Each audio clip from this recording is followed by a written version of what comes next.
TV पर लगातार बारिश की खबरें दिखाई जा रही थी। सोहन भी मजदूरी का काम करने के लिए शहर गया हुआ था। सोहन शहर के पास एक निचली बस्ती में रहता था। जब उसने घर जाते समय एक दुकान पर खबर सुनी तो वो बहुत डर गया था।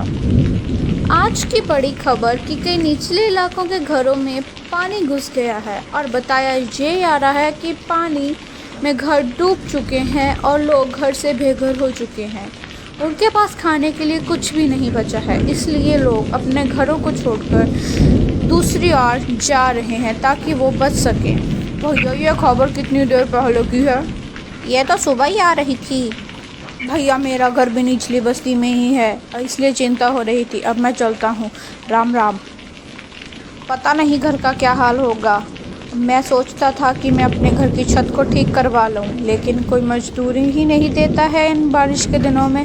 अब मैं क्या करूं भैया, मैं तो बर्बाद हो जाऊंगा। सोहन घर जाता हुआ अपने आप से बातें कर रहा था। बारिश के कारण शहर की सड़कों पर भी पानी आ गया था। सोहन के पास 100-200 रुपये थे, जिनका वो खाने पीने का सामान घर लेकर जा रहा था। उसकी पत्नी और बच्चे घर में घुसे पानी को घर से बाहर निकाल रहे थे। गौरी रुको, मैं मदद करता हूँ। 2 बाल्टी मुझे दो।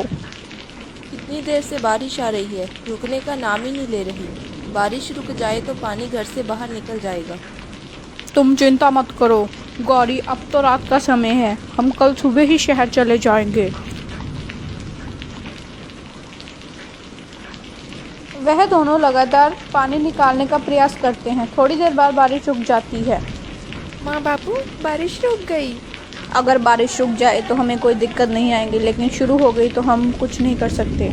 ये लो कुछ खा लो, जब से आए हो तुमने कुछ नहीं खाया है। हाँ, जल्दी सामान बांध ले, हम सभी जा रहे हैं यहाँ से। बहुत पानी आ चुका है बस्ती में। बड़े पुल पे जा रहे हैं। हाँ, बांध रहा हूँ। कुछ खा लूँ, सुबह से कुछ नहीं खाया है मैंने। अगर ज़रूरत पड़ी तो सामान बांध लूँगा। गौरी जल्दी ही सारा सामान बांध लेती है और सोहन की भी आँख लग जाती है, क्योंकि वो बहुत ज़्यादा थका हुआ था। उसके साथ ही बच्चे सो जाते हैं। सुबह जब गौरी उठकर देखती है तो उनके आसपास पानी ही पानी था। सभी लोग इधर उधर भाग रहे थे। अरे सोहन जल्दी बाहर निकल, यहाँ पे बाढ़ आ चुकी है, हम नहीं बचेंगे यहाँ पे, जल्दी आ। अरे गौरी जल्दी निकल, बच्चों को लेकर, बाढ़ आ चुकी है यहाँ पे, जल्दी आ। उठो बच्चों, हमें यहाँ से जाना होगा।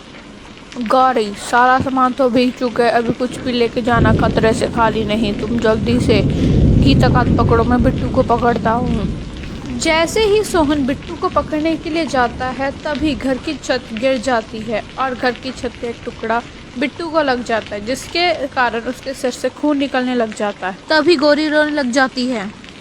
सोना जी कुछ करो, बिट्टू के सिर से बहुत खून बह रहा है, वो आंखें भी नहीं खोल रहा। घबराओ मत गौरी, मैं कुछ करता हूँ। तभी सोहन वहाँ से चले जाता है और इधर उधर मदद मांगने लग जाता है।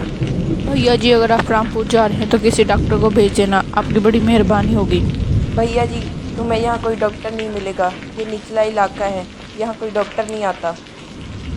भैया जी, यहाँ पर आपको कोई डॉक्टर नहीं मिलेगा। आप पुल तक पहुँच जाइए, क्या पता आपको कोई मदद मिल जाए। हाँ, ये ठीक है, क्या पता कोई मदद मिल जाए। हे भगवान, मेरे बच्चे की रक्षा करना। सोहन बाढ़ के पानी में तैरकर पुल की ओर जा रहा था। उधर गौरी का रो रो कर बहुत बुरा हाल था, क्योंकि बिट्टू की सेहत बिगड़ती ही जा रही थी। वो बहुत ज़्यादा बीमार हो रहा था। उधर बाढ़ का पानी भी बहुत तेज़ हो रहा था।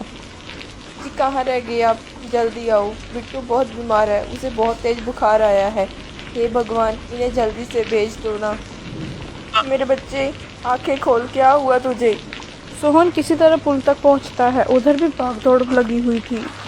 भैया, यहाँ पे कोई डॉक्टर मिलेगा?